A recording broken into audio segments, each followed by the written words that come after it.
All right, fellas, we've got some big news coming out of the Saudi camp. His Excellency Turki Alalshikh has just confirmed they have signed Ryan Garcia. The deal is done. Ryan Garcia is set to return to the ring. And with so many rumors circling of late, I've resisted covering the current story until we got something a bit more concrete than just the hearsay that's been going around. Yet this move seems to validate some of these rumors. Although this post didn't exactly say who they are fighting next, we do have our hands on the timeline they are setting out, and now we could to have a good idea what could be the next few fights, which could include some of the biggest fights that we've been waiting so long for. But just quickly, if you love boxing, make sure to subscribe, and I'll keep you in the loop. Now, Devin Haney and Ryan Garcia has been one of the biggest stories in boxing over the past year, yet you know the story. Everyone thinks Ryan's crazy. He wins about he pops with PS and the way gets revoked, and a whole bunch of trash talking in between. Yet, because of all this drama, it has made us want to see it all again. And even though this fight was in April of last year, the drama has remained relevant, mainly because of each party's different stunts they're pulling. But regardless, it's one of the most demanded current matchups yet. With Garcia being banned for a year, we've had to wait, and the rematch seemed clouded in uncertainty. But alike to a lot in boxing at the moment, in steps the Saudis. Now they signal they did want to make the rematch, but it was all a bit quiet until last week. We had the Ring Awards, which almost every relevant boxer went to, including both Devin Haney and Ryan Garcia. For the first time since the original match, they were in the same place at the same time. They did have a vague confrontation, which was just Bill Haney yelling at Ryan Garcia getting a car. But aside from that, them being their signal that both parties were at least in talks with the Saudis, everyone there was there to discuss future deals of Roared season. And I think we're set to see a lot more come out in the next few weeks about your favorite boxers.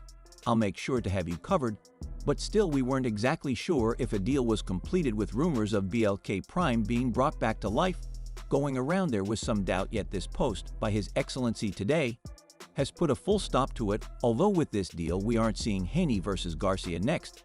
Just give me a second and let me explain what we have been handed is the roadmap to the rematch. The rumored deal first includes a card in May somewhere in the United States. The Ring magazine has come out and claimed that both Garcia and his rival Haney will be showcased against different opponents on the same card.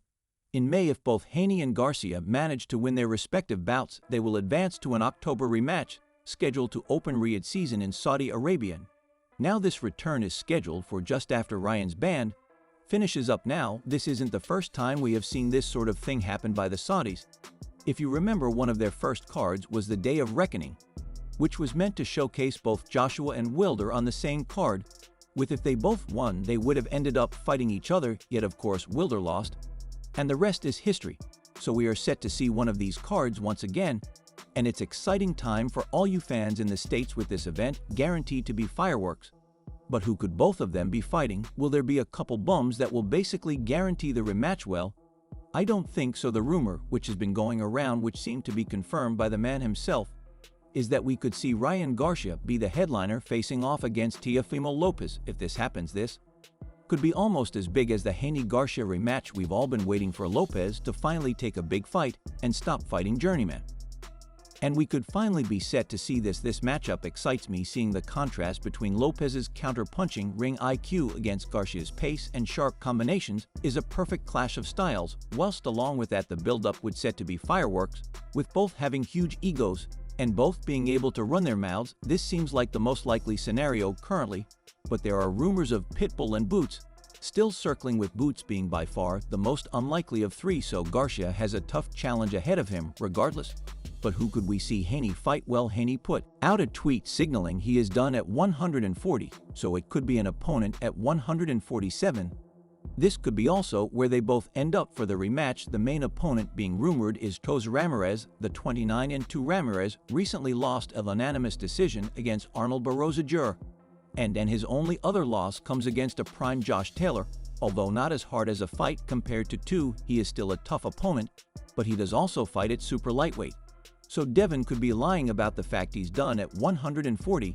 I guess we'll have to wait for official announcements to confirm, but this is the main rumored opponent for Devin. And this is kind of what I expected, more so than a Garcia 2 matchup. It's just more of a typical comeback fight, but it still will be a tough comeback for Haney. but he should be able to take home the win. My other concern for Haney though is this fight might actually be at 147. To put it simply, Haney has no power, he's got pillow hands. His last car was against Antonio Morin in 2019 at 135. Even when versing incredibly smaller fighters than himself against Kosas and Lomachenko, he still couldn't put them away. LNA even put a beating on him. Devin moving up with the same power will only be a disadvantage, and with his chin now being in question, taking heavier shots will only bear further trouble. But no matter who they fight, we're set to see them both back in the ring sometime in May. That will be a truly huge event. And as long as they both win, we will see the rematch. When the Saudis are serious about something, they make it happen.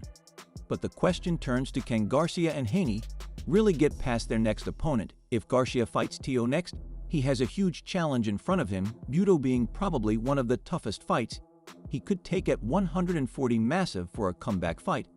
I really didn't expect it. While for Haney, has he truly recovered from the last Garcia matchup? Will he end up like a Tim Tszyu? They mentally block out the thoughts of the last match, only to be haunted by it, end up losing a matchup they shouldn't. I just don't want Haney to be overlooking his next opponent Tim Tszyu style. He's coming off what was really a hard loss, and that Garcia rematch isn't guaranteed, so he'll need to make sure he's both 100% mentally and physically ready to stage a proper comeback.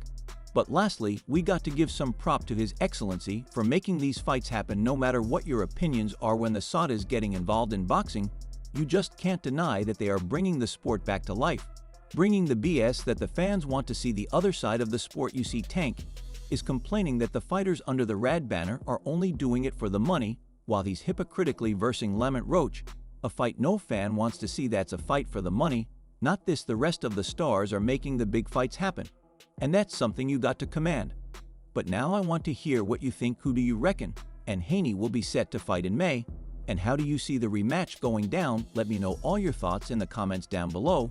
If you did enjoy, please consider like and subscribing. It does a ton to help the channel. Yet thanks for watching, fellas, and I'll catch you in the next one.